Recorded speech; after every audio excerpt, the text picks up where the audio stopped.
Tonight, the Buffalo Police Department is addressing new concerns that a white supremacist could infiltrate the department or already has. 7 Eyewitness News reporter Hannah Bueller is on the story.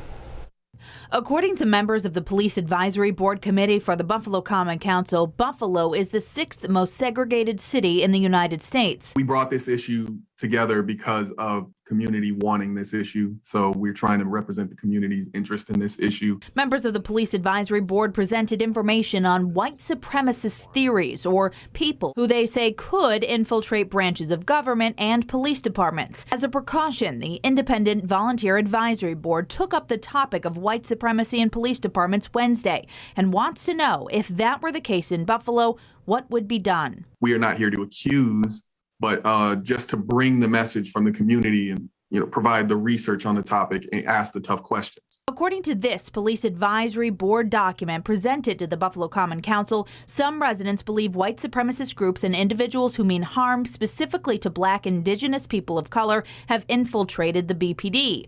Buffalo Police Commissioner Byron Lockwood says BPD has a rigorous and thorough interview process when bringing on new officers. We have a thorough investigation as far as their background check. Lockwood says when bringing on new officers, BPD Internal Affairs interviews neighbors in the area the recruit lives, interviews family members and others close to that person, conducts an internal investigation prior to employment, and looks at social media and other forms of communication that officer has. Lockwood says the department would first have to have a complaint of this type of behavior and then investigate it, and body camera is useful in that. He says from there, if an officer has been on the force for more than 18 months, it would have to go to arbitration and internal affairs, and an investigation would have to be done.